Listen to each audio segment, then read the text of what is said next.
Bonsoir à tous les justes.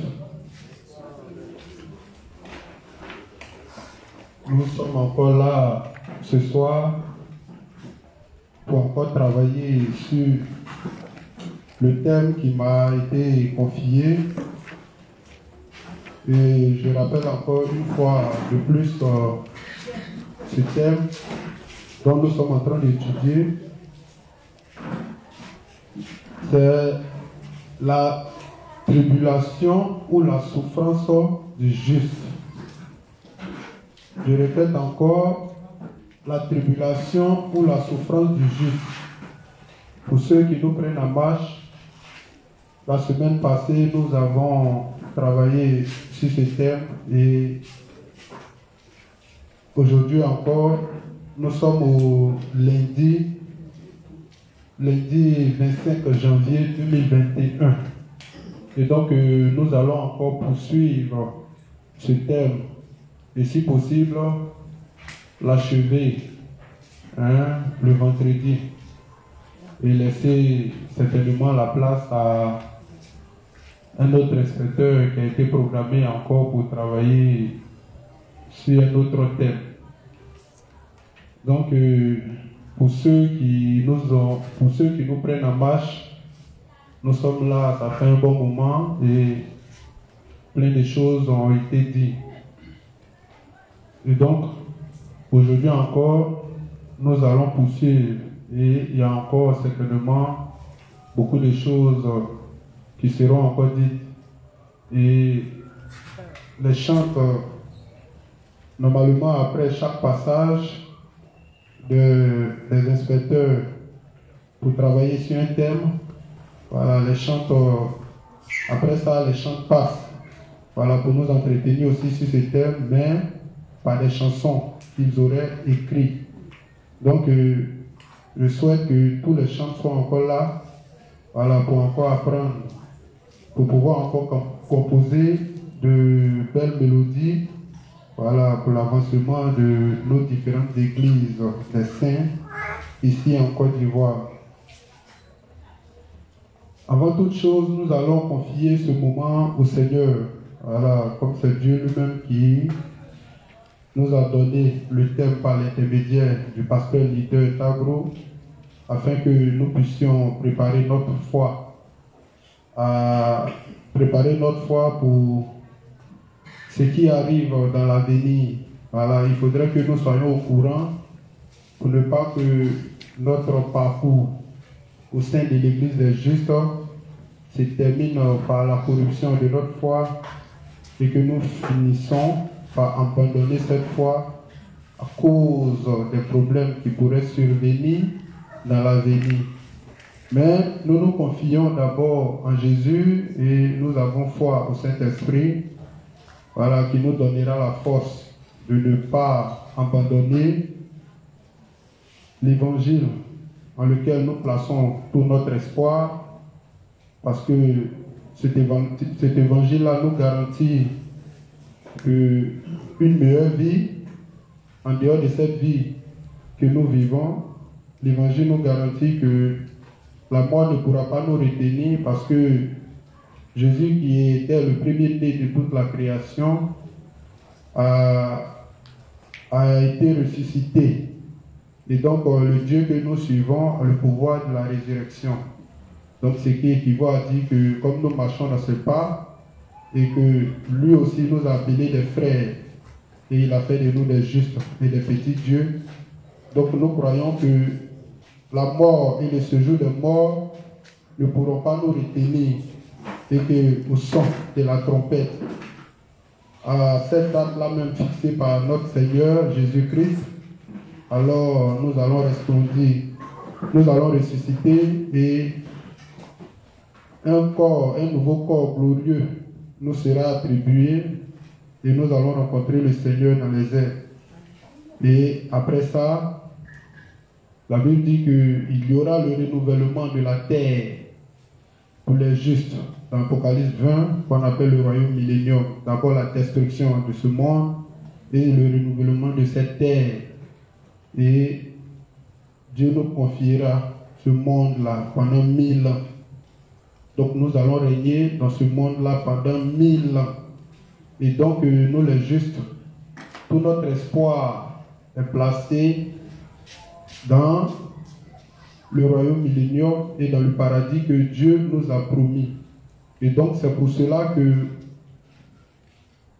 nous ne devons pas trahir notre foi, nous ne devons pas faillir face à toutes les épreuves qui viendront, même au prix de notre vie.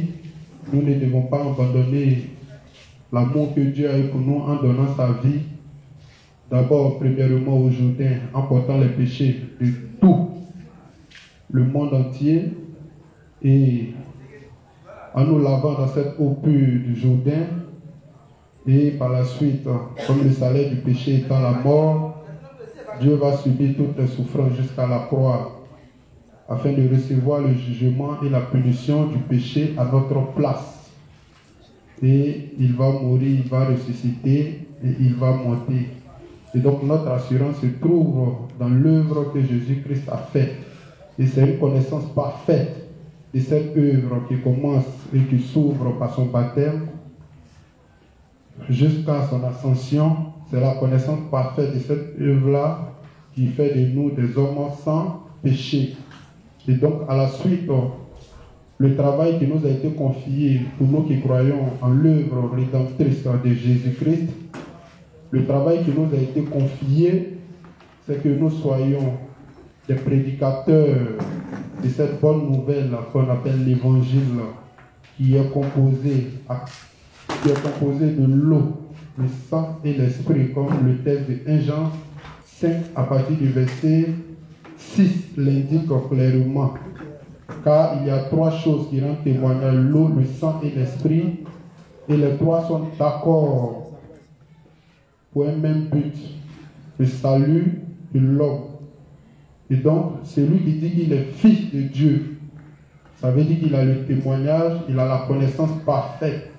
Et ce pourquoi Jésus-Christ s'est fait baptiser au Jourdain, et ce pourquoi il est allé mourir à la croix de Golgotha, comme indiqué dans les prophéties, conformément au texte de Ésaïe 53. Voilà, donc c'est de cette façon-là que le Christ a accompli tout ce qui était écrit de lui dans la loi et les prophètes.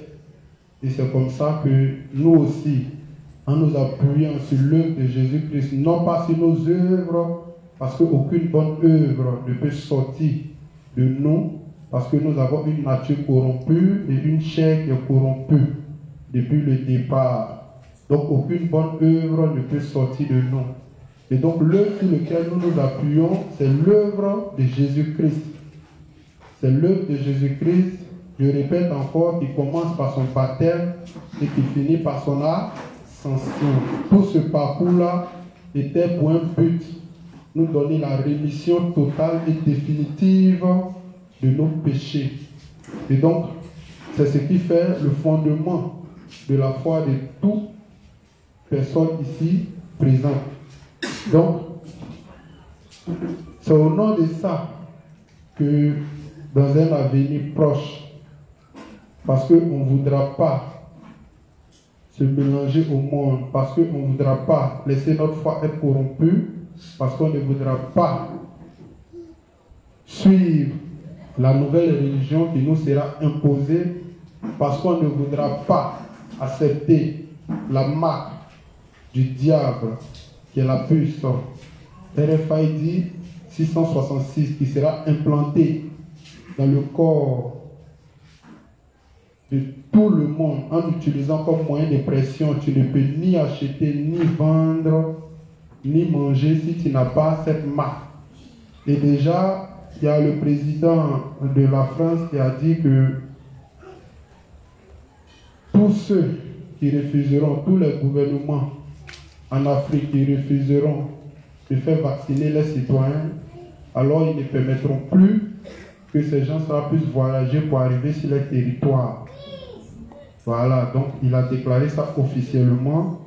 Et donc, il y a plein de choses qui arrivent à l'avenir. Donc l'avenir n'est pas prometteur. Et donc, à cet effet, Ce thème-là n'est pas donné au hasard, ce n'est pas donné sans but. Voilà, c'est donné dans l'objectif de pouvoir préparer notre foi, de ne pas se laisser corrompre par ce monde, par ces choses qui sont dans ce monde. Comme la Bible dit, que sert-il à un homme de gagner le monde entier s'il perdait son âme? Et donc pour Dieu, la priorité, c'est le salut de l'âme. Et donc, tout ce qui pouvait faire du bien, ou tout ce qui peut faire du bien à notre chair, aussi bon que ça soit, si cela n'est pas profitable pour notre âme, alors c'est peine perdue. Parce que c'est un bonheur qui sera éphémère. Et c'est une souffrance éternelle qui va attendre chacun de nous. Donc, nous devons connaître les temps dans lesquels nous sommes et qu'est-ce qu'il convient de faire. C'est pourquoi je dis, ce thème-là, je vais d'abord rentrer dans l'histoire pour montrer comment nos prédécesseurs ont pu triompher de tous les obstacles, de toutes les épreuves qui leur étaient imposées à cause de leur foi. Et aussi, je serai obligé de toucher Apocalypse pour vous amener à identifier les temps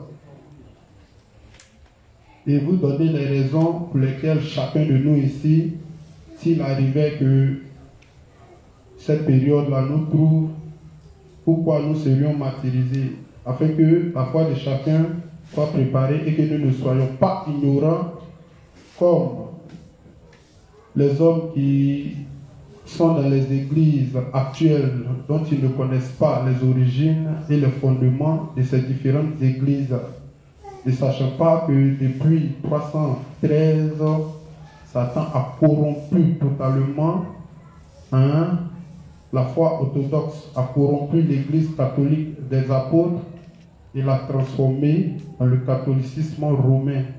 Et la plupart de toutes les religions actuelles découlent de cette doctrine-là, qui est le catholicisme romain.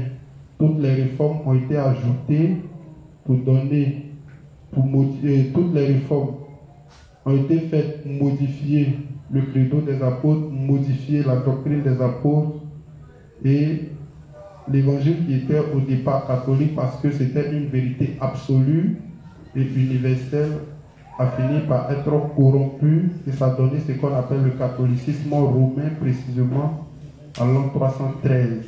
Donc, ce n'est pas maintenant que le faux est là. Comme certains pourraient le dire, à la fin des temps, il y aura les faux hommes de Dieu, il y aura les faux, et nous identifions comme les faux prophètes ou les faux hommes de Dieu de la fin des temps. Mais le problème n'est pas d'abord, comment on appelle ça, qui est faux prophète de la fin des temps ou qui ne l'est pas. Mais le problème, c'est de savoir quelle était la doctrine de départ, quel était l'évangile de départ, c'est-à-dire après l'an 33, lorsque Jésus accomplit le salut. Quelle était la foi des prédécesseurs, quelle était la foi des apôtres. Et donc pour cela, on est obligé de se référer aux écrits bibliques pour montrer réellement quelle foi les apôtres prêchaient et qu'est-ce qui a suscité leur persécution. Donc, déjà pour ceux qui n'étaient pas là, j'essaie de vous mettre un peu au parfum de la chose pour que vous puissiez être un peu au même niveau que nous. Donc, je dis, j'ai ici un document qui relate un peu le calvaire et la vie des prédécesseurs dans la foi. Ce document-là relate un peu leur vie, comment ils ont souffert, comment ils ont été persécutés, comment ils ont été dépouillés de tout leur bien et quelle était la motivation de tous ceux qui les persécutaient, à savoir les scribes, les pharisiens, les empereurs romains, les sadducéens, toutes ces personnes-là, y compris les gentils ou les païens de ce temps. Quelle était la motivation de tout un chacun? et pourquoi les chrétiens, les justes, étaient aussi persécutés. Mais je dis une chose, en prenant l'histoire d'Étienne dans, comment on appelle ça, l'histoire d'Étienne dans Acte 6, à partir du verset 7, j'ai essayé de montrer plus ou moins que la plupart de tous ceux qui se faisaient persécuter n'étaient rien d'autre que pour leur foi. Et c'est ce que la Bible témoigne. Et donc, si un juste ici doit être persécuté, que ce soit pour sa foi. Mais il ne faudrait pas que ça soit à cause de son impolitesse, à cause du fait qu'il ne respecte pas les autorités, les magistrats et autres. L'apôtre Paul nous a mis en garde de respecter les autorités, les magistrats et autres, puisque à César, ce qui est à César, ce monde est dirigé par des dirigeants. Donc, on leur doit respect, on leur doit obéissance. Quand vous avez vu l'apôtre Paul devant le roi Agrippa, vous avez vu avec combien de fois il était poli lorsqu'il s'adressait au roi. Et donc, c'est la même chose. Nous devons respecter les autorités, nous devons respecter les magistrats, tous ceux qui sont établis sur nous. À la maison, nous devons respecter nos parents, nous devons respecter tout le monde. Nous devons essayer d'être conformes aux différentes lois dans la société dans laquelle nous vivons, pour ne pas être demain ou se retrouver en prison et venir dire que c'est à cause de l'évangile qu'on nous a persécutés. Non. Si tu n'as pas de permis, il ne faut pas rouler voiture. Il ne faut pas dire que non, comme je suis juste, Dieu est là, il me protège. Il va faire que si ma voiture passe, les policiers ne vont pas me voir parce que Dieu va rendre ça invisible. Dieu ne va pas faire une telle chose. Voilà. Dieu ne fera pas une telle chose. Et si quelqu'un se retrouve en prison à cause d'une telle chose, il n'a qu'à savoir que Dieu même sera content de le voir là-bas. Et Dieu va l'utiliser même pour prêcher l'évangile là-bas. Voilà, donc ça sera un peu avantageux même pour Dieu. Ça va? Donc, nous devons être persécutés pour un seul but, pour notre foi, comme de la manière nos prédécesseurs l'ont été. Voilà. Donc, on va prier. On va prier pour que Dieu lui-même soit au contrôle de ce moment. On va prier aussi, demander à Dieu d'ouvrir notre intelligence et notre compréhension pour que tout ce qui sera fait ici, ou tout ce qui sera dit, on puisse assimiler et le mettre en pratique au moment opportun. On va prier Dieu pour ne pas que vous vous attardez sur les détails, c'est-à-dire les verbes qui sont utilisés, les erreurs de grammaire et autres, tout et tout. Ça, c'est pour ceux qui sont distraits. Voilà. Concentrez-vous plutôt sur le message que je veux véhiculer au travers de ce thème-là.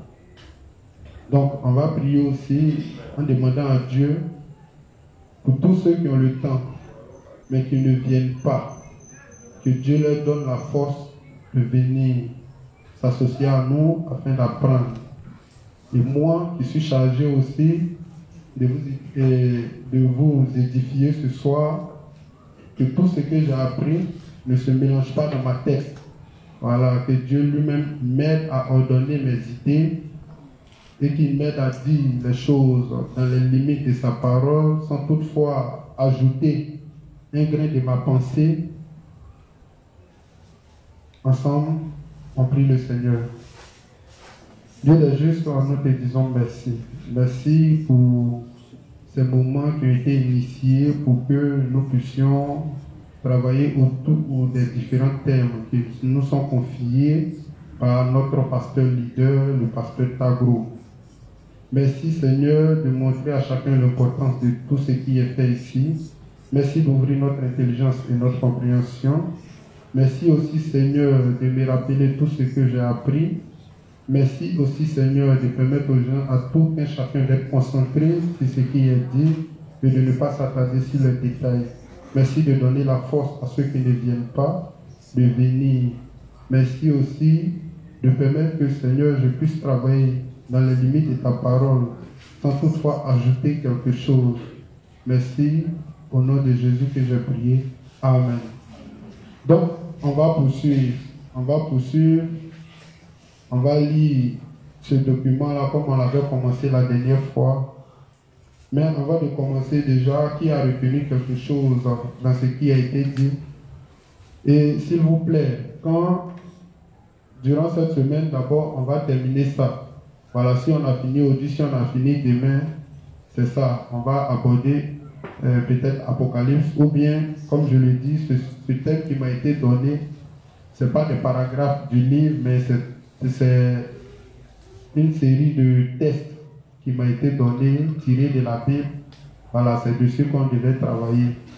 Donc, si on finit ça, certainement, on va lire les tests là, et puis peut-être terminer par Apocalypse. Ou bien si on finit ici, on va aller un peu dans Apocalypse pour essayer de se situer sur les différentes périodes et les événements qui sont arrivés et chercher à connaître les raisons pour lesquelles toutes ces choses-là arriveront. Voilà, donc on va continuer dans ce document. Comme je l'ai dit, ça relate un peu l'histoire comment on appelle ça, des chrétiens de l'église primitive au 1er siècle. Mais la persécution des justes ne s'est pas arrêtée au 1er siècle. Voilà, ça a continué jusqu'à l'an 313. C'est en l'an 313 que Satan va utiliser une nouvelle méthode, puisque la première méthode était la violence et qui faisait recours à la persécution et au martyre, ne s'est pas avérée payante. Satan va utiliser une méthode encore plus intéressante, cette fois-ci pacifique, douce, mais plus dangereuse. Pourquoi? Ça sera la voie de la corruption. Corruption au niveau de l'évangile. Corruption. C'est-à-dire, Satan va créer, comment on appelle ça, des différentes doctrines, des différentes églises, des écoles de théologie qui n'ont rien à voir avec la pensée de Dieu, qui n'ont rien à voir avec l'évangile de Dieu. Et il va créer plusieurs et différentes religions.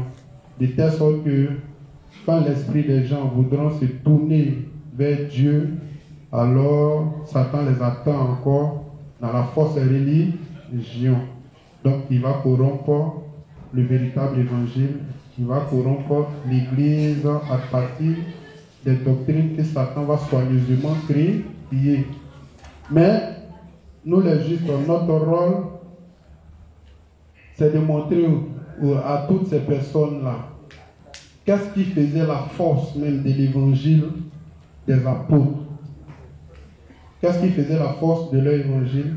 Pourquoi, à leur période, lorsqu'ils prêchaient cet évangile-là, pourquoi Satan les tuait? Pourquoi Satan les tuait? Et une chose, c'est que aujourd'hui, la plupart des religieux aujourd'hui ne sont pas dérangés. Leur évangile ne dérange pas Satan. Parce que Satan est sûr d'une chose. Que leur sort est déjà scellé. Il les a déjà embobinés avec la fausse doctrine. Maintenant, ce qui est dangereux, eux, Satan a déjà fini avec eux. Mais maintenant, c'est tous ceux qui décident de marcher dans la foi correcte. C'est-à-dire l'église des justes. Alors, c'est à l'église des justes que Satan s'attaque plus. Je dis bien, c'est à l'église des justes que Satan s'attaque plus. Et comme chacun de vous ici présent est appelé demain à diriger une église de justes, parce que là où Dieu dépose son serviteur, c'est pour que son nom soit connu. Son nom signifie Jésus, qui équivaut à la rémission des péchés, en stricte conformité avec l'évangile de l'eau et de l'esprit. C'est ce qu'il a dit dans le texte de Jean 3. En vérité, je te le dis, si un homme ne naît d'eau et d'esprit, il ne peut rentrer dans le royaume des cieux. Donc pourquoi Dieu conditionne le salut des hommes par deux choses? L'eau, le premier élément, l'esprit. Mais dans le texte de Jean 5, à partir du verset 6, là, il fait ressortir les trois éléments. C'est lui, Jésus, qui est venu avec l'eau et le sang. Et l'esprit rend témoignage. Une fois que quelqu'un a la connaissance parfaite de ce que l'eau fait dans le salut de l'homme et ce que le sang fait dans le salut de l'homme, alors l'Esprit Saint vient attester que tu es dans la vérité et Dieu te scelle de son esprit parce que tu as la connaissance de l'eau et le sang et comment ces deux éléments-là t'ont donné la rémission des péchés. Et donc comme Satan connaît ça, Satan sait que la force de l'évangile de Jésus-Christ se trouve dans le baptême et dans la connaissance parfaite de son sacrificateur et de son dernier souverain sacrificateur terrestre qui est Jean-Baptiste, comme annoncé par les 4 évangiles. Luc parle de lui, Matthieu parle de lui, Jean parle de lui, et qui parle de lui encore? Marc parle de lui. Mais ils se sont arrangés. Ils se sont arrangés pour enlever le baptême de Jésus et Jean-Baptiste dans les évangiles actuels. De telle sorte qu'en croyant à un seul de ces éléments, puisque ça ne répond pas aux deux, alors Dieu ne reconnaît pas cette foi-là, et cette foi-là n'est pas correcte. Donc, l'objectif c'est de restaurer l'image de l'évangile authentique, qui commence par le baptême de Jésus. Quand Jésus vient sur la terre, pourquoi la première des choses qu'il fait, c'est aller aux eaux du baptême, tandis qu'il n'avait pas de péché. La plupart, quand il lit Matthieu 2, 3 là-bas, la plupart des gens qui partaient se faire baptiser pour fuir le péché et pour fuir la colère à venir de Dieu. Mais Jésus, lui, n'avait pas de péché, mais il commence son œuvre de salut par son baptême. Alors, la question, pourquoi Jésus commence le salut par son baptême? Donc, toute la force de l'évangile se trouvait dans le baptême que Jésus avait fait. Et pourquoi Dieu s'est gardé un dernier souverain sacrificateur qui est Jean-Baptiste, annoncé par le prophète Malachi. Donc, en entrant dans l'Ancien Testament, à l'image des boucs qu'on sacrifiait, avec le souverain sacrificateur Aaron, lorsqu'il y avait l'expiation des péchés annuels, il y avait un souverain sacrificateur qui représentait tous les Israélites. Et la condition pour qu'il y ait rémission des péchés, il y avait 3 étapes. L'animal devrait se présenter au tabernacle sans défaut. La deuxième chose, il lui fallait l'imposition des mains, comme annoncé par Lévitique 16, verset 21. Et l'imposition des mains dans la Bible était le moyen par lequel on culpabilisait l'animal, c'est-à-dire qu'on transférait les péchés sur l'animal. Alors, une fois que l'animal avait reçu les péchés, la Bible dit sans effusion de sang, il n'y a point de pardon. Alors l'animal était égorgé et son sang était recueilli par le souverain sacrificateur qui rentrait dans le lieu saint et qui faisait l'aspersion des différents lieux.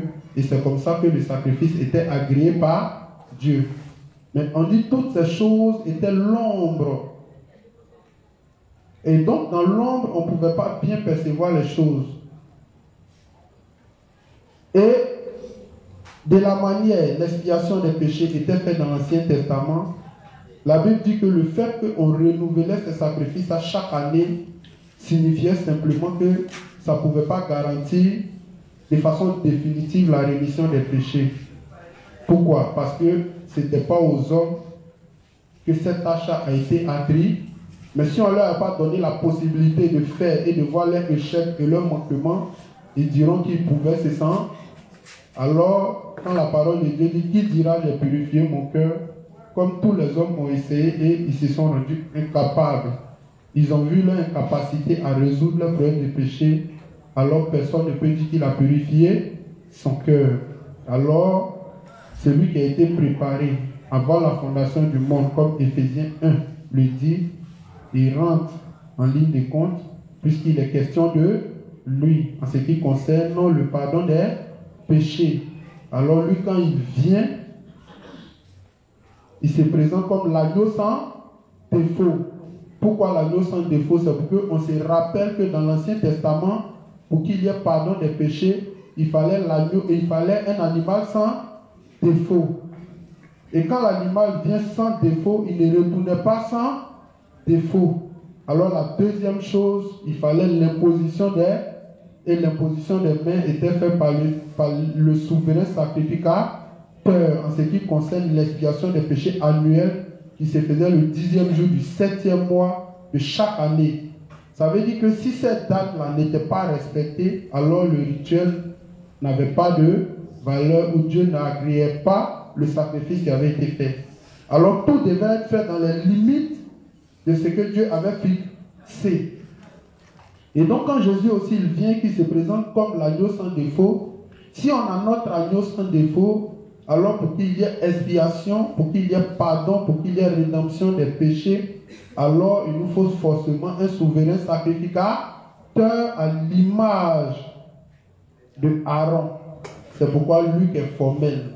Quand il commence son explication de l'évangile, il commence par retracer, comme je le dis, la généalogie de Jean-Baptiste pour montrer que Jean-Baptiste appartenait à la lignée des sacrificateurs à travers son papa Zacharie, sa maman Élisabeth, qui étaient tous deux descendants des sacrificateurs. Et donc, une fois qu'on a la lignée de Jean-Baptiste en tant que descendant des sacrificateurs, alors la Bible dit, si le monde devrait continuer, ceux qui ont été choisis pour faire ce travail-là, c'était les Lévites. Donc d'abord, Luc commence à présenter Jean comme un descendant des Lévites. Donc si on a qui est Jean-Baptiste en tant que descendant des Lévites, alors le sacrifice peut maintenant être fait dans les limites des prophéties. Donc quand Jésus vient comme l'agneau sans défaut au Jourdain vers Jean-Baptiste, Jean-Baptiste lui dit, mais dans le texte de Matthieu 3, verset 17, normalement, Jean-Baptiste, reconnaissant la grandeur de Jésus, dit, mais c'est toi qui as besoin de me baptiser et non moi. Jésus lui dit, laisse faire, car il est convenable que nous. Donc, ce qui est important ici, c'est le nous. Laisse faire, car il est convenable que nous. Il ne dit pas lui, il dit nous. Laisse faire, car il est convenable que nous accomplissions ainsi ce qui est juste devant Dieu. Or, ce qui est juste devant Dieu, la justice de Dieu, nous révèle que l'humanité, à cause des péchés, devait mourir. Mais si l'humanité tout entière doit mourir, en ce moment, qui ira au paradis? Alors Dieu avait prévu son Fils avant la rédemption, avant la fondation du monde. C'est ce qui est dit dans le texte de Éphésiens 1, verset 13, quand vous lisez, à partir de Éphésiens 1, quand vous lisez. Et donc il dit laisse faire. Donc dans le laisse faire, car il est convenable que nous accomplissions ainsi ce qui est juste devant Dieu, alors la question qui revient, qu'est-ce que Jésus doit faire là présentement pour que ce qui est juste devant Dieu puisse s'accomplir? Et qu'est-ce que Jean-Baptiste doit faire là présentement dans le texte de Matthieu 3, 17 au Jourdain, dans l'eau du Jourdain? Qu'est-ce que Jean-Baptiste doit faire pour que ce qui est juste devant Dieu puisse s'accomplir là en ce moment précis? Alors, pour comprendre ces choses, il faut consulter la loi et les prophètes.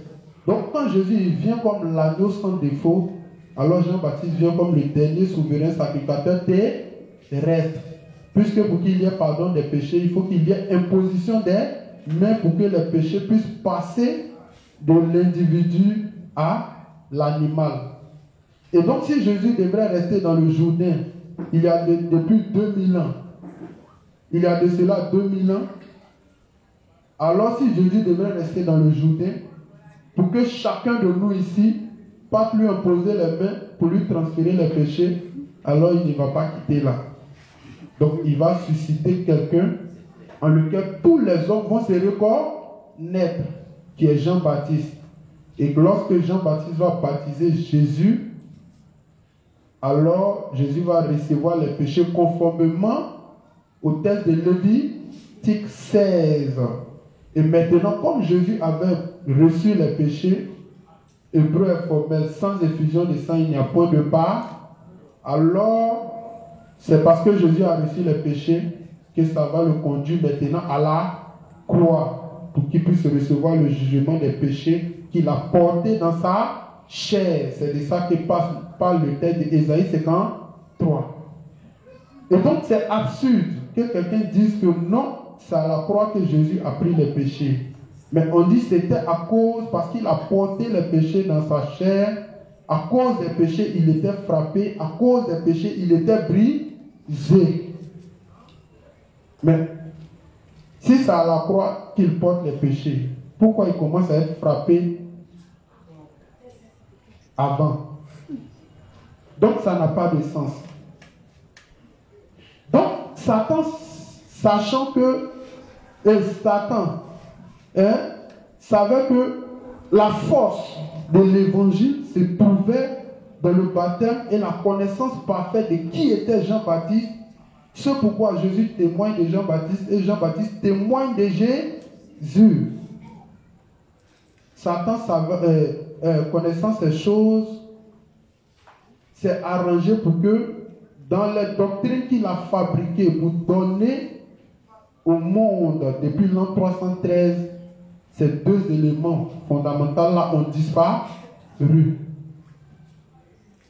C'est-à-dire la connaissance de Jean-Baptiste et Jésus et le baptême de Jésus.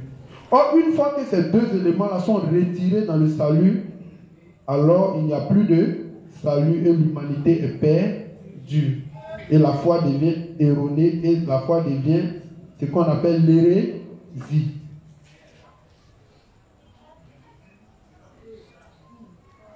Donc, le juge, son rôle, c'est de restaurer l'image de l'évangile authentique qui a disparu. C'est parce que les gens ne connaissent pas l'histoire de la religion qu'ils pensent que c'est quelque chose de nouveau. Ce n'est pas quelque chose de nouveau, c'est quelque chose qui existe depuis la création du monde. Mais seulement Satan a brouillé les pistes.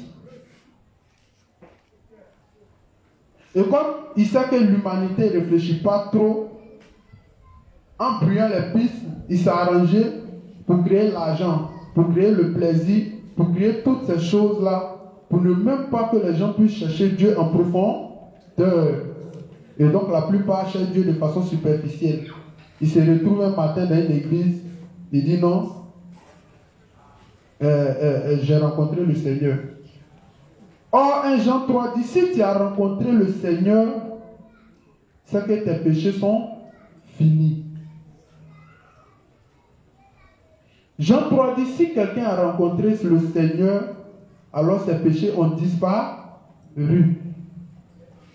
Parce que l'œuvre de Jésus-Christ était de détruire les péchés. Donc quelqu'un ne peut pas encore rencontrer Jésus et être dans le péché. Et c'est de ça c'est ce qu'on appelle l'hérésie. C'est pourquoi en définissant l'hérésie au premier niveau, on dit que c'est quelqu'un qui croit en Jésus mais qui se condamne lui-même. Il croit en Jésus mais il dit qu'il est pécheur.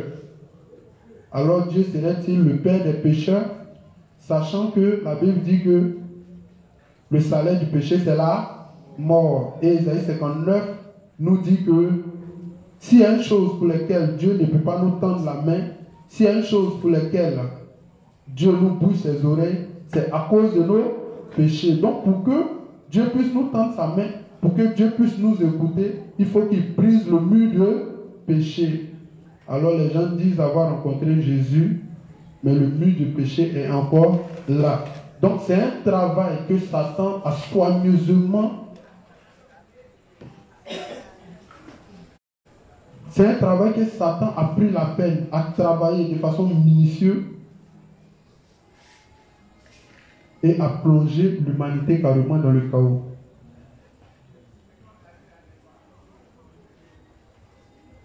Est-ce que vous comprenez? Donc l'une des raisons pour lesquelles vous serez persécutés, c'est parce que vous allez restaurer l'image de cet évangile-là.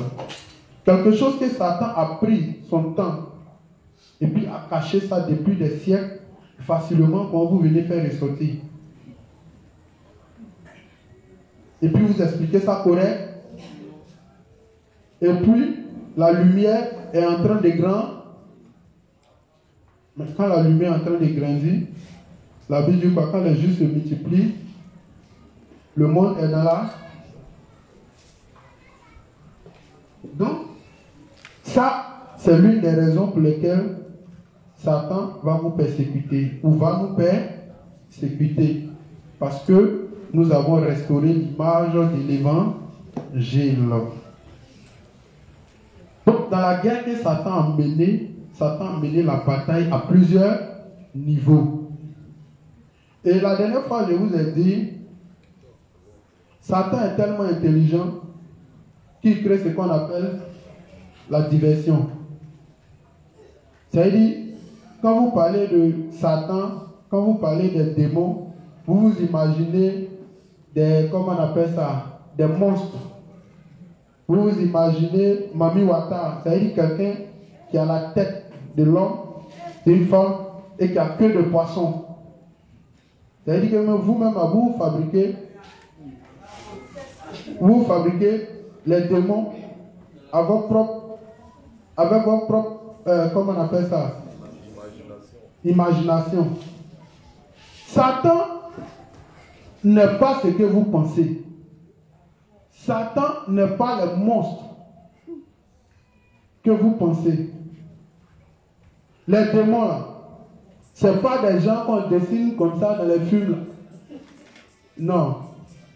Je vous ai dit, ils sont tellement beaux que c'est les gens que vous rêvez de marier. Est-ce que vous comprenez? Ils sont tellement beaux, ils sont autour de vous, ils ont ce que vous aimez, l'argent, les belles voitures, tout ça. Ce que vous aimez là, ils ont ça. Ils sont beaux, ils sont jolis, ils sont à côté de vous, mais c'est eux les démons. Pourquoi? Parce que Satan signifie principe d'opposition. Celui qui commence à faire les choses contraires à la pensée de Dieu devient Satan. Sinon, Satan lui-même au départ, il était comment? La Bible dit qu'il était beau. C'est pas ça? Il brillait. On l'appelait quoi? Astre brille. Chérubin. Mais pourquoi vous pensez que Satan c'est quelqu'un qui est... C'est le gagamou que vous voyez dans les films d'horreur. C'est pas ça. Satan est devenu laid lorsque il est quitté sous la lumière de Dieu, lorsqu'ils sont opposés à Dieu. Donc tous ceux qui sont en train de s'opposer à Dieu dans son projet, ils deviennent Satan. Satan était à côté de Jésus. Il marchait avec Jésus. Il buvait avec Jésus. Il faisait tout avec Jésus. Et Satan, c'était Judas. Pourquoi? Ce n'est pas la personne de Judas qui est Satan. Mais c'est parce que Judas s'est laissé corrompre. Et ses pensées ont commencé à s'opposer à celles de Dieu. Et donc Judas est devenu ça. Et donc Judas est la première personne qui a accompli le projet de Satan. Faire tuer Dieu. Ça va? Donc, ce que Satan fait là, à l'église, dans les églises qu'il a créées, là, c'est pour détourner l'intelligence des gens. Comme par exemple, je vous ai dit, ils vous font croire à l'église, viens te délivrer d'esprit de pauvreté. Pourtant, le pasteur lui-même, là, pour pouvoir manger, qu'est-ce qu'il fait? Il vous fait cotiser. Vous qui êtes pauvre, c'est vous, il fait cotiser. Mais quand c'est vous, vous avez un problème, il vient chasser l'esprit de pauvreté. Si quelqu'un est un peu intelligent, que son cerveau réfléchit là, aïe. C'est clair.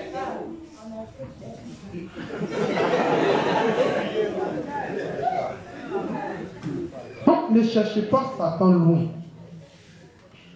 Je vous ai dit que le monde des esprits est séparé du monde des vivants. Le monde des esprits est séparé du monde des vivants. Et chacun accomplit son projet à partir des hommes. Donc c'est les hommes qui vont travailler aux côtés de Satan, qui vont devenir ses collaborateurs pour asseoir son projet.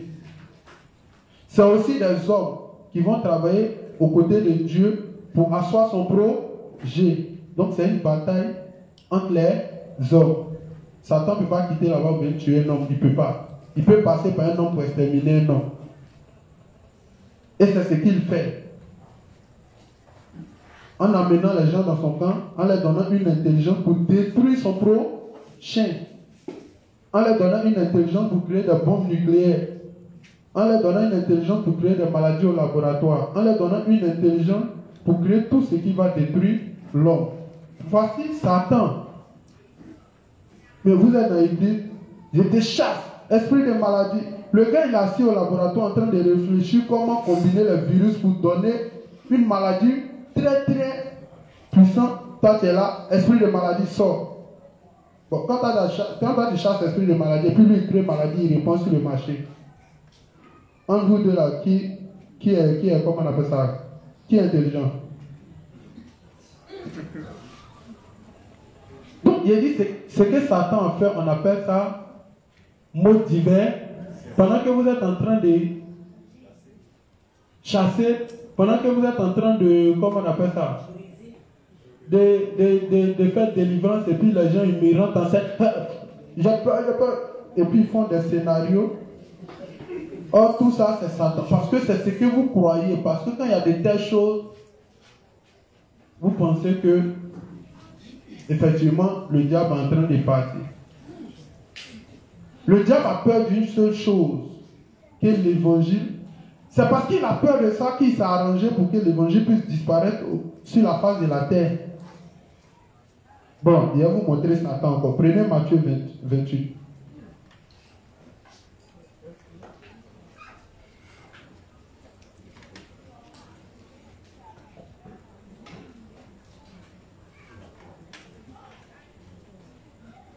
Matthieu 28, on prend vite. Commence à lire à partir du verset 1. Matthieu 28, verset 1. Après le sabbat, à l'aube du premier jour de la semaine, Marie de Magdala et l'autre Marie allaient voir le sépulcre. Et voici, il y eut un grand tremblement de terre, car un ange du Seigneur descendit du ciel, vint rouler la pierre et s'assit dessus. Son aspect était comme l'éclair, et son vêtement blanc comme la neige. Les gars tremblaient de peur et devinrent comme morts. Mais l'ange prit la parole et dit aux femmes, pour vous, ne craignez pas, car je sais que vous cherchez Jésus qui a été crucifié. Il n'est point ici, il est ressuscité, comme il l'avait dit. Venez, voyez le lieu où il était couché. Et allez promptement dire à ses disciples qu'il est ressuscité des morts. Et voici, il vous précède en Galilée. C'est là que vous le verrez. Voici, je vous l'ai dit.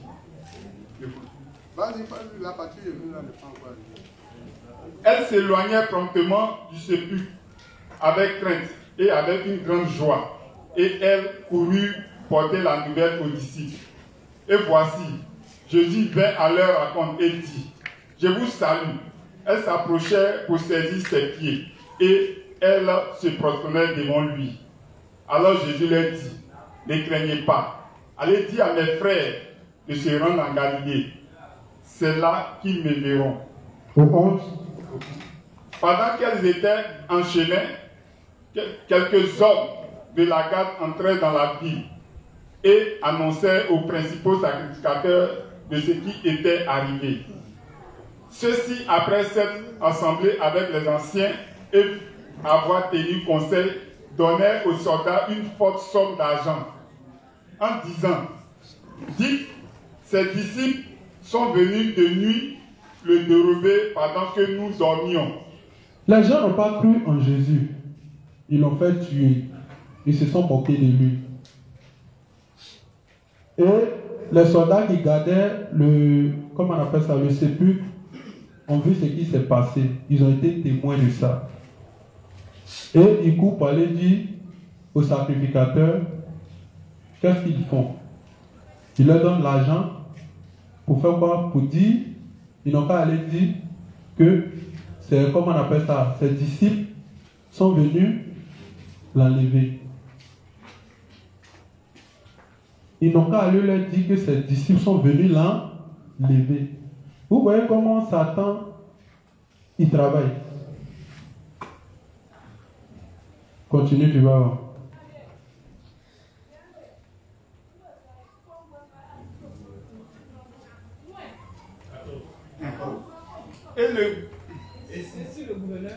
Et si le gouverneur la prend, nous la pèserons et nous vous tirerons la peine, de peine.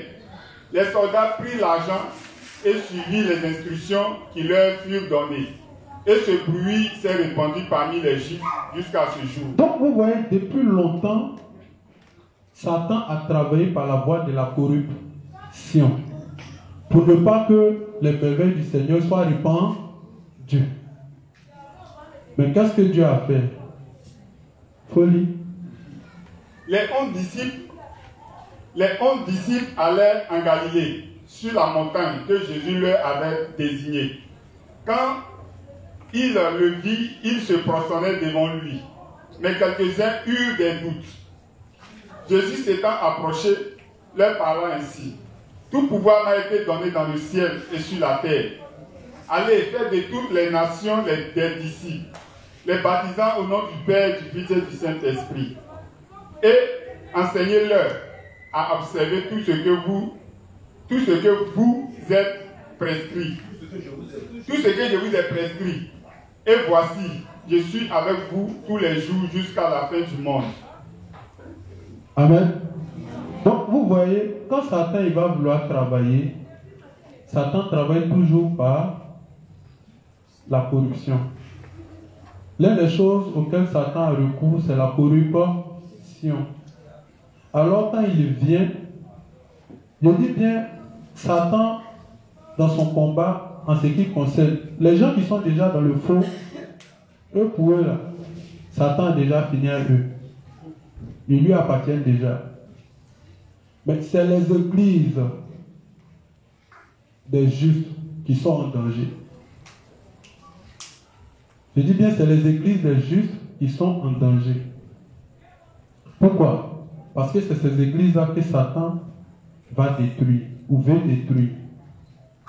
Et donc, par anticipation, je le dis, chacun de vous ici est appelé à diriger une église. Donc, il faut que vous sachiez comment Satan travaille. N'imaginez pas Satan loin. Satan est là, il est parmi vous et il est au milieu de vous. C'est tous ceux qui ne sont pas d'accord avec les principes. Parce qu'ils estiment que les principes là, ça ne les arrange pas. Tous ceux qui adorent le pouvoir, ils sont à côté. Et comme Satan aussi, il aimait le pouvoir, c'est à cause du pouvoir que Dieu l'a chassé du ciel. Donc il reconnaît ceux qui aiment le pouvoir. C'est pourquoi le révérend dit, on ne donne pas de poste à quelqu'un qui aime le pouvoir. Parce que si on donne un poste à quelqu'un qui aime le pouvoir, il finira par tout garder. Vous ne voyez pas les politiciens, quand ils viennent, ils disent quoi? J'ai fait un mandat à son nom. Donnez-moi le pouvoir, je vous le rends. Quand il vient, il prend goût. Il dit, donnez-moi un deuxième mandat. Qui devient le premier mandat. Quand ça a fini, il veut encore un autre mandat. Et quand on dit on n'est pas d'accord, il dit si c'est ça, tuer toute la population pourvu que lui soit au pouvoir, il s'en fout. Pourtant, quand on te met au pouvoir, c'est pourquoi? C'est pour protéger la population. Mais quand quelqu'un aime le pouvoir, il finit par piétiner la population. La population commence à devenir son marchepied. C'est la même chose. Si quelqu'un aime le pouvoir à l'église, qu'on lui donne le pouvoir et que demain on le met de côté, c'est fini, il va tout gâter. Donc, voici les choses que Satan utilise pour détruire l'église. l'argent. Il y a des justes, ils commencent nouvellement une œuvre, ils commencent nouvellement à établir l'église. Et comme il n'a pas de moyens, il s'en va s'associer avec quelqu'un qui n'est pas juste. Mais parce qu'il a les moyens.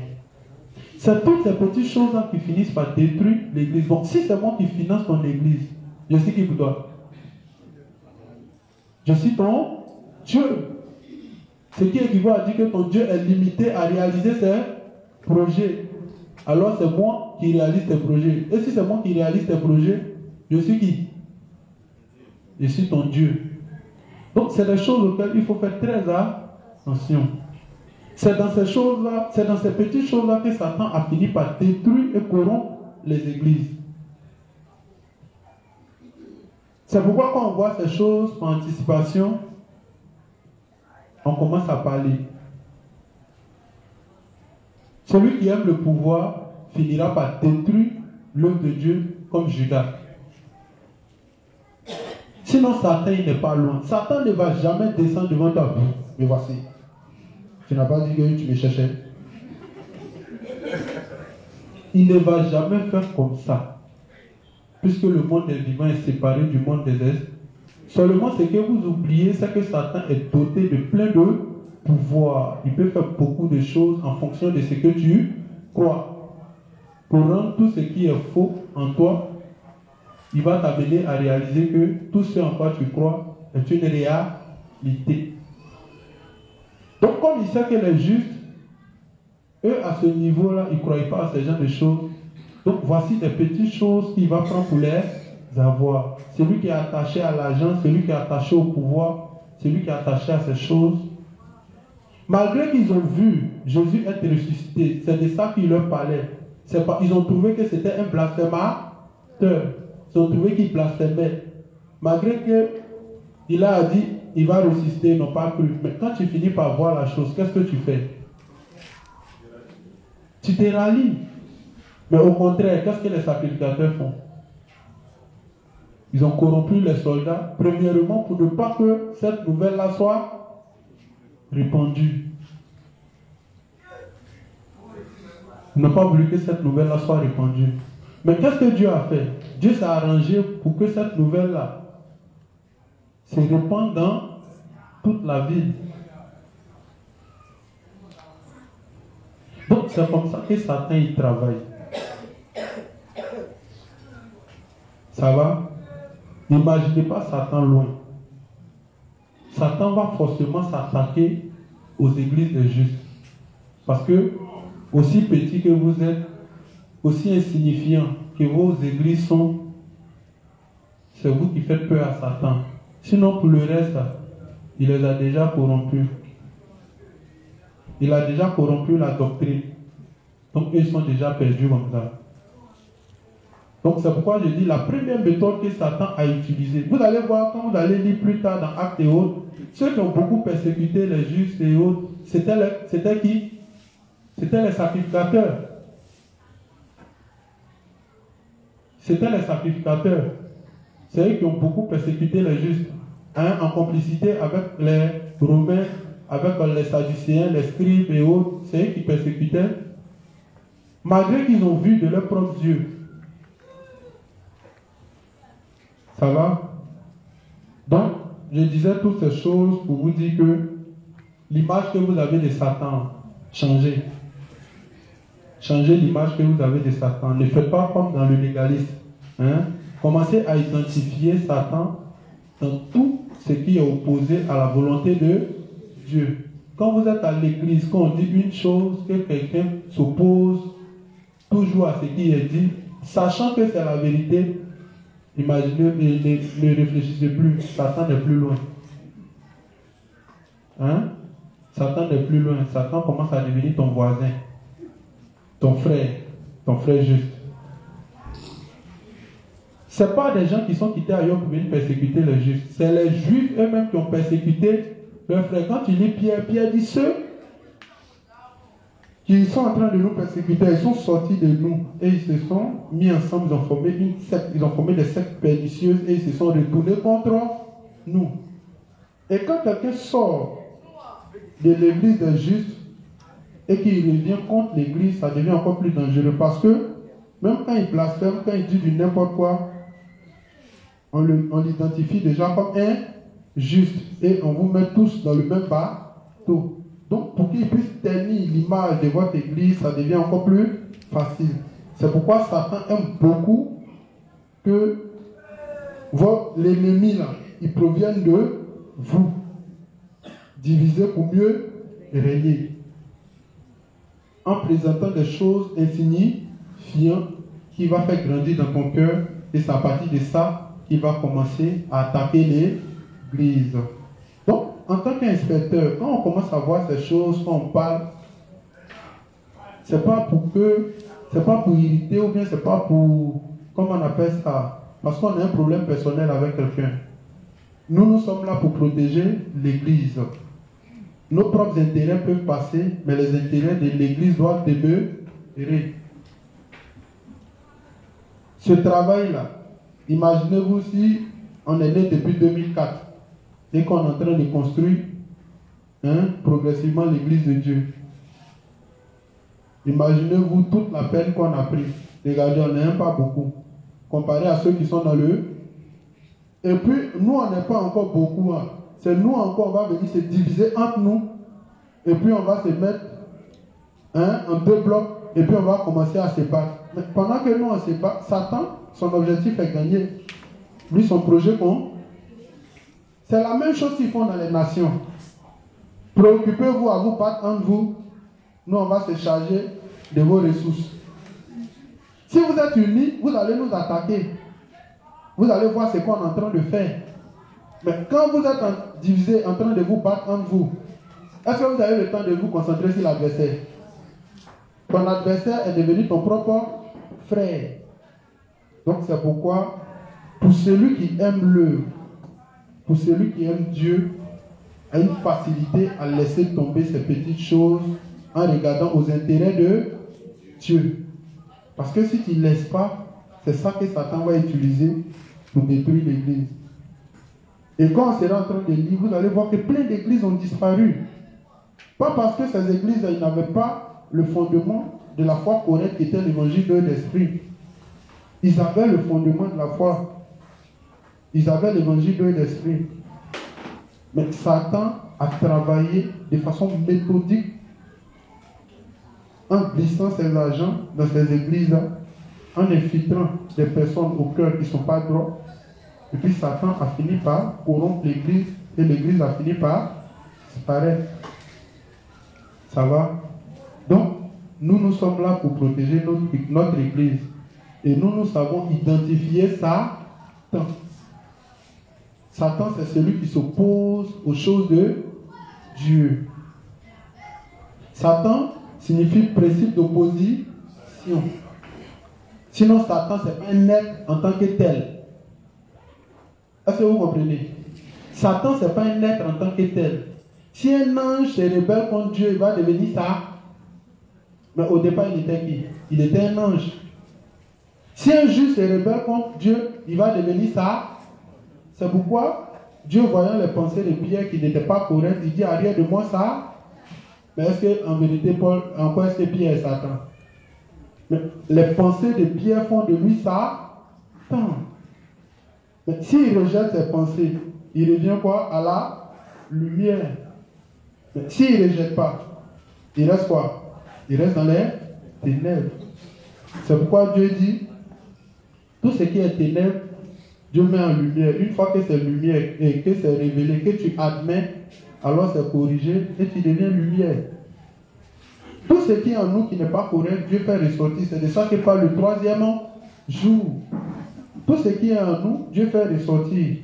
Si tu es orgueilleux, si tu aimes le pouvoir, si tu aimes l'argent, si tu aimes la domination, si tu aimes toutes ces choses, Dieu sait que c'est par ces petites choses que Satan utilise pour détruire l'Église. Alors Dieu va révéler cette nature-là. Et si tu admets, tu pries le Seigneur, il t'aide, c'est fini, tu avances. Ça va? Donc Satan, il n'est pas loin. Satan est en train de distraire les gens dans les églises, pendant que lui, il est en train de travailler fort pour asseoir son projet de nouvel ordre mondial. Donc, allons-y. La dernière fois, on était en train de lire ça, on a vu déjà comment les justes étaient persécutés. On a vu Néron qui a mis le feu à la ville et puis il a menti sur quoi? Il a menti sur les justes et ils ont commencé à les faire tuer. Voilà. Donc, c'est les choses qui reviendront dans l'avenir. Comme vous allez lire Apocalypse, comme je l'ai dit, on va revenir dessus. Comme vous allez lire Apocalypse, vous allez voir les flots que Dieu va envoyer à la dernière minute. Tout le monde dira que c'est à cause des justes que ces choses-là arrivent. Donc, ils seront la cible, ils seront considérés comme ennemis. Parce que c'est à cause d'eux que les malheurs s'abattent sur le monde.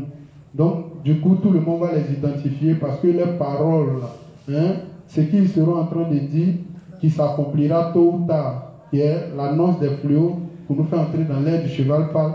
On a assez parlé de ça et que les choses s'accomplissent textuellement. Les gens vont dire que c'est à cause de ça, c'est à cause de nous que ces choses-là arrivent.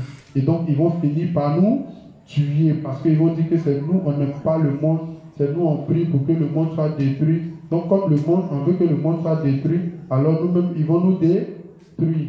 C'est de la même manière, au temps de l'église primitive, parce que ces choses-là, est-ce que c'est maintenant c'est écrit?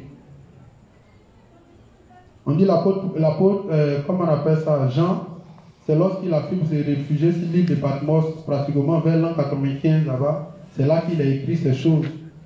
Donc, la plupart des gens qui marchaient dans la voie des apôtres, là, c'est ce qu'ils expliquaient. Ils disaient que le monde sera détruit, ils disaient toutes ces choses dont le livre de l'Apocalypse relate. Donc, quand les flots s'abattaient, automatiquement, on identifiait ce qui arrivait là à eux et on en profitait en même temps pour les tuer parce qu'on dit que c'est à cause d'eux que les malheurs s'abattent sur le monde. C'est de ça qu'on est en train de dire la dernière fois. Vas-y. Donc, dans les jours à venir, vous serez accusés à tort et on sera tués aussi. Ça va? Et nous tous qui sommes en train de chanter les cantiques, non, pour expliquer le système. Demain, on a appelé un jour, on va à l'école, on a appelé à travailler dans l'entreprise, tout et tout. Quand ils vont dire que tu vas contre le système, que toi, tu ne peux pas travailler ici, c'est pas que quelqu'un va pleurer. À Bobo, tu nous mets devant la caméra, c'est nous, on n'a qu'à expliquer ça, ils vont nous persécuter. On a compris. Alors, vas-y. Et ton micro? Non, là, ça ne fonctionne pas bien. C'est tombé, c'est cassé. Ok, donc tiens mon micro. Dans tous les lieux où ils cherchaient refuge, les disciples du Christ étaient traqués comme des faux, obligés de se cacher dans des endroits désolés et solitaires. Ils étaient dénués de tout, persécutés, maltraités, et dont le monde n'était pas digne, errant dans les déserts et les montagnes, dans les cavernes et les antres de la terre. Les catacombes donnaient asile à des milliers d'entre eux, sous les collines des environs de Rome. De longues galeries avaient été creusées dans le roc. Ces tunnels qui se croisaient en tous sens s'étendaient sur des kilomètres en dehors de la ville. Dans ces retraites souterraines, les disciples du Seigneur enterraient leurs morts et allaient se réfugier quand ils étaient suspects et proscrits. Lorsque l'auteur de la vie... Ça veut dire quand ils étaient exclus. Quand ils étaient exclus. Lorsque l'auteur de la vie viendra réveiller ceux qui ont combattu le bon combat, mais martyrs sortiront de ces lugubres cavernes. À travers ces cruelles persécutions, les témoins de Jésus gardaient la foi, privés de tout confort, sévrés de la lumière du soleil dans les sombres mais hospitalières profondeurs de la terre. Ils ne proféraient aucune plainte par des paroles de patience et d'espérance. Ils s'encourageaient mutuellement à endurer les privations et la souffrance. La perte des biens de la terre ne pouvait les faire renoncer à leur foi. Les épreuves et les persécutions ne faisaient que les rapprocher de la récompense et du repos éternel. Amen. Donc on dit quoi? On dit en cette période-là, hein, les Juifs, la seule chose, c'est pourquoi vous allez voir plus tard, en l'an 313, là, quand Constantin a pris le décret, vous allez comprendre pourquoi les Juifs, ne voulant plus être persécutés, n'ont pas prêché l'évangile, ont arrêté de prêcher l'évangile. Parce qu'ils ont souffert. Ils ont souffert. On les pourchassait. La seule chose qu'ils pouvaient faire, c'était de fuir et se cacher dans les grottes, dans les, comment on appelle ça, dans les grottes servant d'abri aux animaux et autres, dans les catacombes. C'est dans les trucs comme ça qu'ils fuyaient pour se cacher. Pourquoi? À cause du simple fait qu'ils prêchaient l'évangile. Et on les dépouillait de tous leurs biens. Mais pour l'instant, nous, on n'est pas encore à ce stade-là. On n'est pas encore à ce stade. Donc, quand du coup, la plupart des Juifs, pour des petites épreuves qu'ils traversent, au lieu de faire intervenir leur foi et prier pour que Dieu puisse résoudre les problèmes, on est en train de se plaindre. Et quand on va arriver à cette étape, c'est qu'on va dire quoi maintenant? Mais vous voyez, ce qui leur donnait la force de résister, c'était les promesses que Dieu leur avait faites. Et c'est la croyance qu'ils avaient que Dieu n'était pas un homme pour leur mentir. Et que certainement, ce que Dieu a dit, il allait réaliser. Et c'est en ça qu'ils plaçaient leur foi pour pouvoir résister même à toute la persécution. Et donc, si eux, au départ, ils sont arrivés à cette étape-là, imaginez-nous à la fin des temps, où Satan est devenu encore plus ingénieux dans le mal. Imaginez. Donc, quand ces choses-là vont arriver, vous voyez que quand c'est arrivé, est-ce que vous avez vu les justes de ce temps-là proférer des paroles méchantes à l'égard de Dieu? Non. Au contraire, qu'est-ce qu'ils faisaient? Ils s'encourageaient. Ils s'encourageaient. Donc c'est la même chose. C'est les paroles qu'ils ont reçues avant que le Christ ne parte. Dans les sermons des béatitudes là. C'est ce qui leur a donné la force de surmonter ces choses. Donc c'est avec les mêmes paroles aussi qu'on va fortifier notre foi. Mais je vais vous expliquer quand on va rentrer dans l'Apocalypse. Pourquoi vous allez résister? Pourquoi vous allez tenir? Je vais vous expliquer. On va tenir parce que de la manière le monde va se présenter dans cette période-là. Vous-même là, vous allez vouloir mourir. C'est parce que les gens seront ignorants qu'ils penseront que le monde va continuer juste après ça. C'est à cause de ça, beaucoup vont courir pour aller prendre la puce. Et puis ils vont prendre la puce pourquoi? Beaucoup vont prendre la puce à cause de leurs biens. Beaucoup ne vont pas vouloir perdre leurs biens. Et donc, pour pouvoir préserver toutes ces choses qu'ils ont amassées sur la terre, beaucoup vont aller prendre la puce. Or, vous les justes, on vous prévient que quand vous allez voir cette période-là, le monde dans lequel nous vivons est divisé en 7 grandes périodes. C'est ça que Dieu caractérise par les différentes ères. L'ère du cheval blanc, l'ère du cheval roux, l'ère du cheval noir, l'ère du cheval pâle. Mais une fois qu'on rentre dans l'ère du cheval pâle, alors l'ère du cheval pâle est la plus courte période. Elle dure 7 ans. La plus longue période, c'était l'ère du cheval blanc. L'ère du cheval blanc, depuis Adam jusqu'à où Jésus a accompli l'œuvre du salut, c'était l'ère du cheval blanc. Imaginez combien de fois ça a duré. Après ça, Satan a travaillé pour arracher la paix dans le monde. La paix, premièrement, la paix vient du fait que nous avons l'évangile. Donc Satan a travaillé pour corrompre l'évangile et a fait disparaître l'évangile. En plus de ça, Satan a secoué le monde avec 2 grandes guerres qui ont fait beaucoup de dégâts. On dit cette période a marqué l'ère du cheval rouge. Et après cette période, mais seulement le problème, c'est que quand une période vient, c'est-à-dire que une période, c'est un ensemble d'événements qui se succèdent.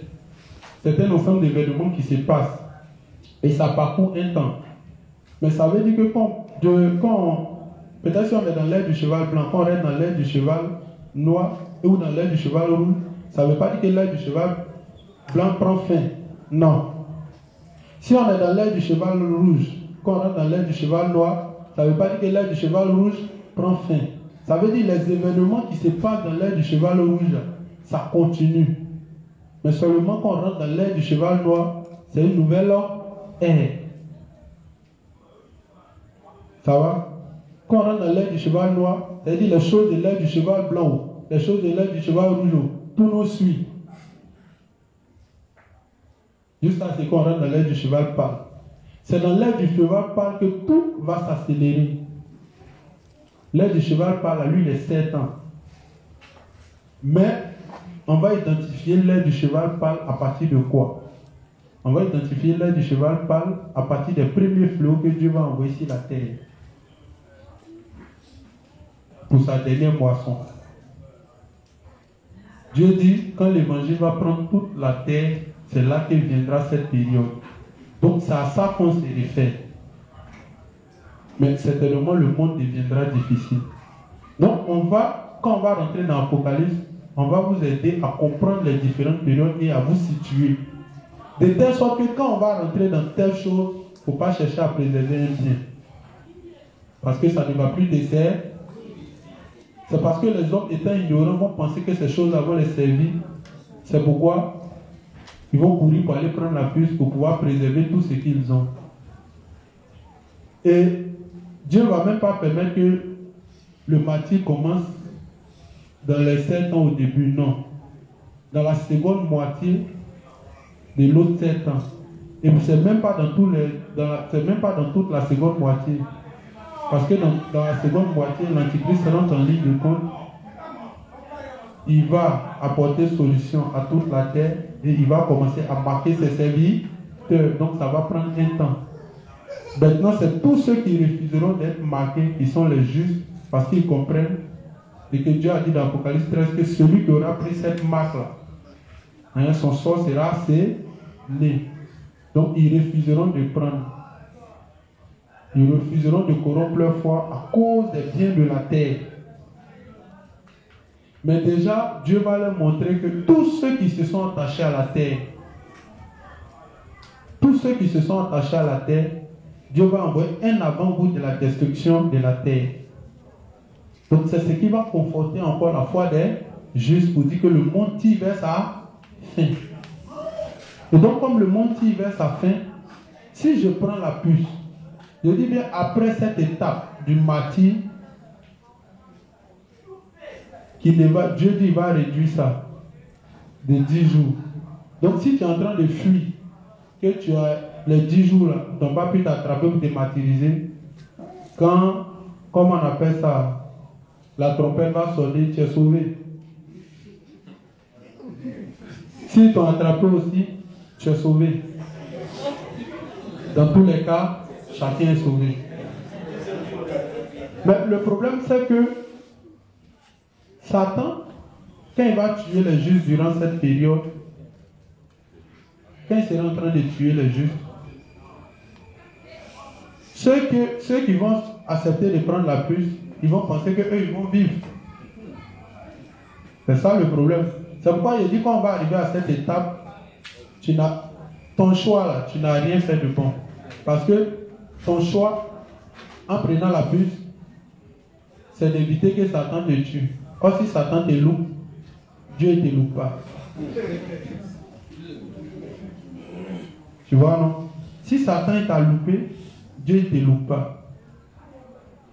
Donc on va arriver dans cette période, juste après le martyre des saints, c'est que Dieu va envoyer. On dit que c'est Dieu qui a le pouvoir sur la mort.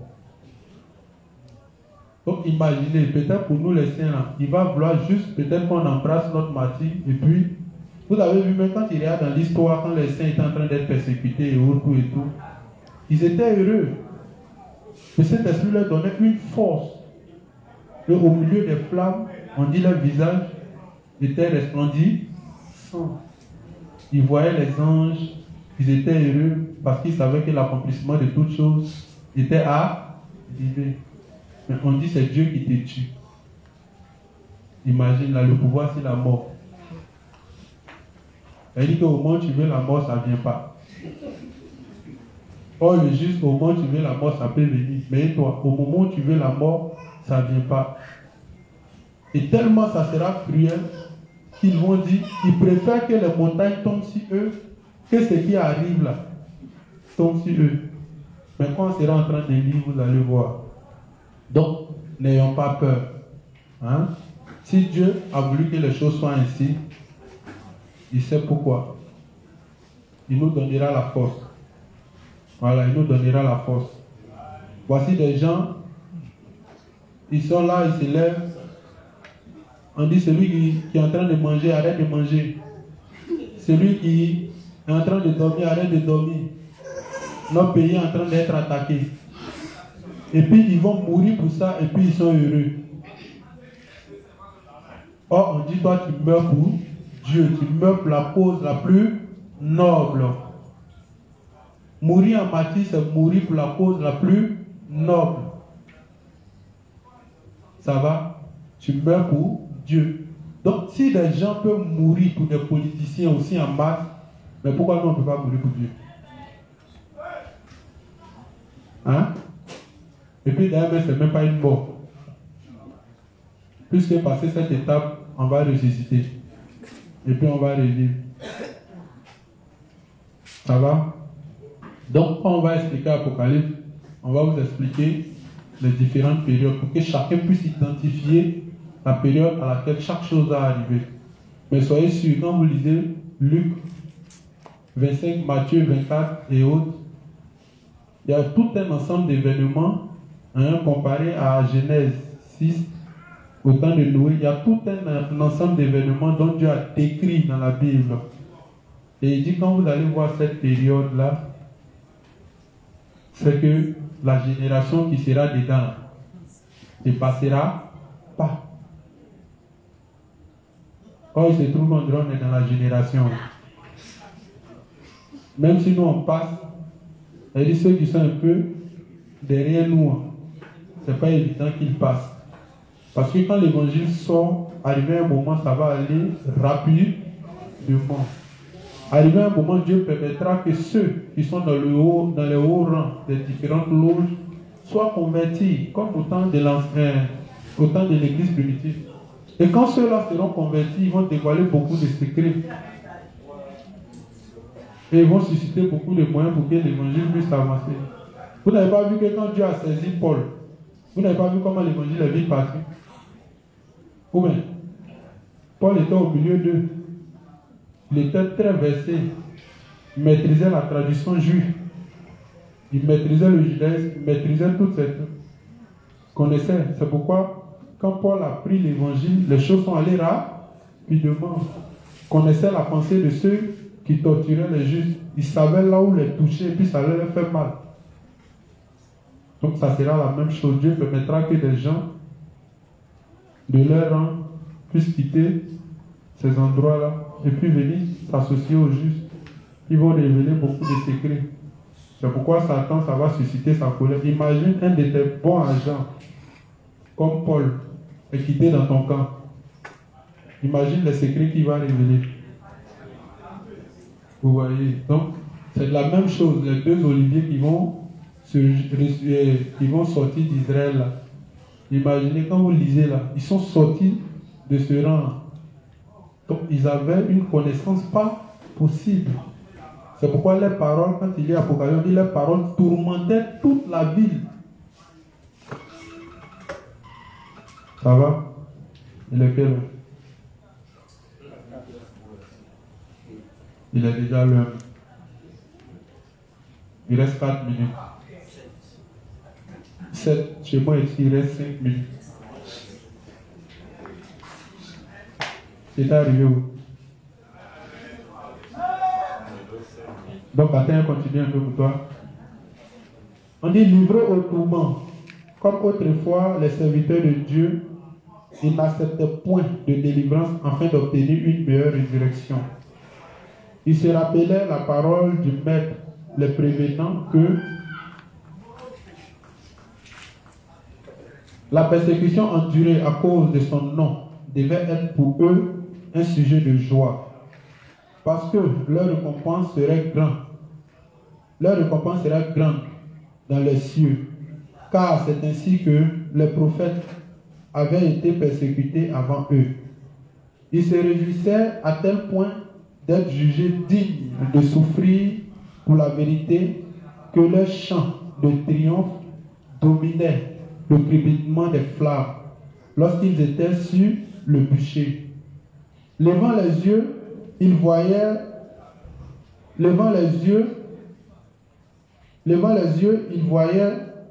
par la foi Jésus et les saints anges qui les contemplaient avec amour et se réjouissaient de leur fermeté.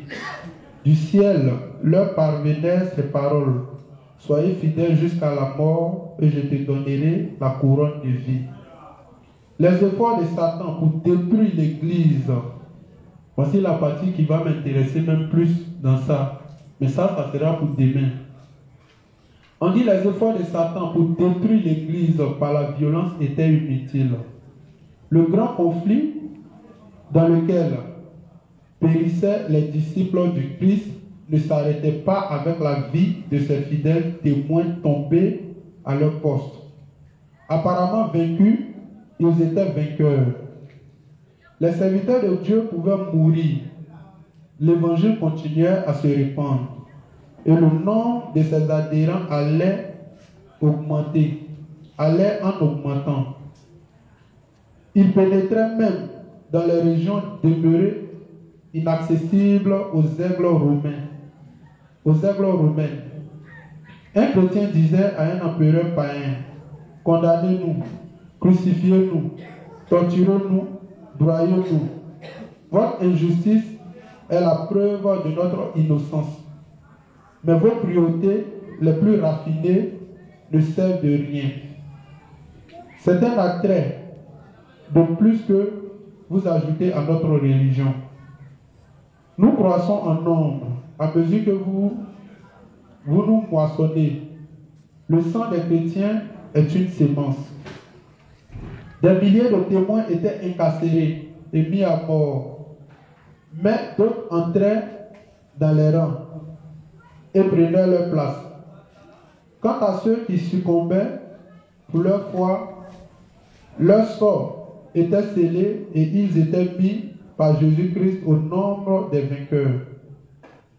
Ils avaient combattu le bon combat. La couronne de justice leur était réservée pour le retour du Seigneur. La souffrance rapprochait les disciples les uns des autres et de leur Sauveur. L'exemple de leur vie et le témoignage de leur mort plaidaient si bien en faveur de la vérité qu'au moment où l'on s'y attendait le moins, des sujets de Satan abandonnèrent son service pour passer sous les étendards de Jésus-Christ. Pour mieux réussir dans sa guerre contre le gouvernement du ciel, Satan songea alors à une tactique nouvelle: dresser sa bannière au sein de l'Église chrétienne, comptant que s'il pouvait séduire les disciples du Christ et attirer sur eux le déplaisir de Dieu, il deviendrait pour lui une proie facile. Donc, comme je vous le disais, on voyait que la première méthode que Satan utilisait était la violence, pensant qu'en faisant cela, ça allait éteindre le règne de la foi. Cette méthode-là ne s'est pas avérée payante. Donc Satan va changer de stratégie. Et imaginez, la nouvelle stratégie, vraiment, ça a payé. Ça a tellement bien payé que pratiquement l'évangile a disparu depuis des siècles. Donc qu'est-ce que Satan a bien pu faire? On dit il a fait quoi? Il a dressé quoi? Sa bannière où? Au sein de l'Église. Ça veut dire quoi? Satan va travailler au sein de l'Église. Tous ceux qui n'ont pas, c'est-à-dire que même tu crois en l'évangile de l'esprit et que à quelque part tu es attaché à une chose, telle que le pouvoir, l'argent, tout et tout, c'est par ces choses-là que Satan va passer, ou c'est par ces individus-là que Satan va passer pour pouvoir créer des problèmes à l'église. Et ça, pour pouvoir comprendre ça, là, demain, on va aller dans l'Apocalypse pour voir les 7 lettres que les 7 lettres que Jean a adressées aux différentes églises. Vous allez voir ce qui s'est passé. Comment Satan a dû travailler quand ils disent qu'il a posé sa bannière au sein de l'église. Qu'est-ce qu'il a fait dans les différentes églises pour que ces églises-là, qui ont été soigneusement bâties avec des fidèles, avec des serviteurs à leur tête, comment ces églises ont fini par disparaître. Aujourd'hui, quand vous voyez l'Asie mineure, ça veut dire Iran, Irak et autres, qui sont devenus des zones où c'est pratiquement l'islam qui domine là. Vous avez comme l'impression que l'évangile n'est pas passé dans ces endroits, n'est-ce pas? Mais pourtant, quand on parle des 7 lettres dressées aux 7 églises d'Asie mineure, hein, c'est là-bas que ces églises ont été. Quand on parle de l'église de Laodicée, Pergame, Thyatire, Philadelphie et autres, et tout, c'est là-bas que ces églises ont été. Mais comment Satan a travaillé pour que ces églises-là ne puissent plus exister? Donc c'est de ça que l'apôtre Jean parlait lorsqu'il dressait les lettres à l'église. Vous allez voir que qu'est-ce que Dieu y fait? Au départ, quand il prend chaque église, il les félicite pour leur foi, certains pour leur foi, pour ce qu'ils ont fait, pour le combat qu'ils ont dû mener et autres. Et puis, il y avait des reproches qu'il faisait aux différentes églises. Donc, les reproches qu'il faisait là, c'était ce que ces églises-là devraient prendre en considération s'ils voulaient que leur église demeure toujours. Mais malheureusement, ces églises-là n'ont pas écouté la voix de Dieu et ces églises-là ont fini par se laisser corrompre et ces églises-là ont disparu. Dieu n'a plus travaillé dans ces différentes églises. Et donc, c'est comme ça que Satan a posé, comment on appelle ça, son siège dans ces différents endroits-là. Et aujourd'hui, l'islam qui est né en l'an 622 pratiquement, si je ne me trompe pas, c'est comme ça que l'islam a gagné le monde arabe. Sinon, au départ, il y avait des églises qui étaient implantées. C'est l'islam là qui est venu en l'an 622. C'est là, ils ont fabriqué ça directement pour donner à ces différents peuples-là. Et puis, ça s'est implanté dans ces coins après que l'église ait disparu. Donc, demain, on va essayer de voir. Puisque, souvent, il y a des choses qu'on dit ici. Les justes pensent que on est en train de s'amuser ou bien quand on dit ces choses, ils ne prennent pas ça en considération. Pourtant, une église peut être remplie comme ça et demain, ça peut disparaître. Il y a des choses si on ne fait pas. Satan ne va jamais laisser les églises de justes respirer. Jamais. Au grand complet, jamais. Et il va attaquer toujours ces églises à partir des personnes qui n'ont pas un cœur droit. Un cœur droit, ce n'est pas quelqu'un qui ne prêche pas l'évangile. Un cœur droit, ce n'est pas quelqu'un qui n'a pas l'évangile de l'esprit. C'est faux. C'est pourquoi la plupart des justes qui sortent des églises, ils disent que non, moi aussi j'ai l'évangile. Donc si je m'en vais, je vais bâtir aussi mon église, je vais aussi faire mon trou. Dieu ne va jamais travailler comme ça. Quelle est la raison qui t'a amené à quitter l'église? Quel est le problème que tu n'as pas pu régler? Raison pour laquelle tu ne fais pas. Pourtant, Dieu nous demande de travailler en union. Et même quand on veut quitter l'église, le révérend nous enseigne comment on quitte l'église sans détruire déjà ce qui est déjà fait au préalable. Mais toi, avant que tu ne partes, tu veux déjà détruire tout ce qui est d'abord établi là pour aller faire pour toi. Mais quand tu vas partir, ces gens-là, qu'est-ce que tu vas leur inculquer? Pour faire une église, ce n'est pas l'évangile de l'esprit seulement. Non. L'évangile de l'esprit, c'est la base. C'est la base. C'est le fondement. C'est quoi les apôtres disent, c'est les rudiments, les notions élémentaires. Voilà. Sinon, si tu nourris seulement quelqu'un avec l'évangile de l'esprit, tu ne sais même pas comment Satan attaque les églises. Comment tu vas identifier les pièges de Satan? Hein? Si tu ne peux pas identifier les pièges de Satan, comment tu peux protéger l'église? Tu ne sais même pas par quoi Satan passe pour faire tomber les églises. Tu ne sais même pas. Donc, demain, on va continuer. On va continuer, on va encore poursuivre. Et si possible, comme je l'ai dit, cette semaine, je vais m'arranger pour terminer. Voilà, je vais m'arranger pour terminer. Donc, on va prier. Le plus souvent, je ne vous laisse pas poser des questions, c'est pas ça. Mais c'est pour vous dire que même si je vous pose des questions que vous ne voulez pas parler, moi je peux parler quand je vais occuper tout le temps et puis on va quitter ici. Voilà. Donc quand je vais vous laisser la possibilité de poser des questions vraiment pertinentes, on va avancer. Ça va? J'espère que ce qui est dit là, vous enregistrez. Voilà. Ne venez pas me poser des questions sur autre chose. Hein. Venez me poser des questions sur mon thème. Si quelqu'un veut poser des questions sur autre chose, il n'a pas de prendre après l'enseignement. Ça va? Si quelqu'un veut me poser des questions, quand je vais donner la possibilité de poser des questions, il faudrait que ce soit des questions liées à ce que je suis en train de faire. Voilà. Mais si ça ne veut pas dire que je ne suis pas ouvert aux autres questions. Je suis ouvert aux autres questions. Si vous venez me poser les autres questions, si je connais, je vais répondre. Si je ne connais pas, j'ai dit aller voir l'inspecteur Cédric, aller voir l'inspecteur Bouri, ou aller voir un collaborateur. Si ça ne peut pas, on va remonter. Ça va? Donc, on va s'arrêter là. On va prier que Dieu vraiment donne la force à tout un chacun de revenir ici demain, afin de venir encore apprendre de nouveau, voilà, qui permet que chacun puisse bien rentrer chez lui, voilà, et que tout ce que je suis en train de dire, si il y a des points d'ombre, s'il y a des gens qui ne comprennent pas ce que je suis en train de dire, que le Saint-Esprit qui, comment on appelle ça, qui a pour rôle de nous éclairer sur la parole, puisse permettre que quand chacun sera en train de lire ce que je dis, puisse ressortir et le Saint-Esprit puisse l'aider à comprendre davantage ce que je suis en train de dire.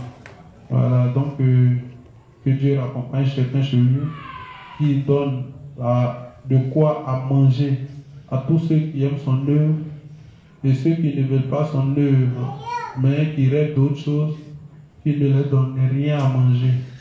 Voilà, donc que Dieu bénisse tout un chacun.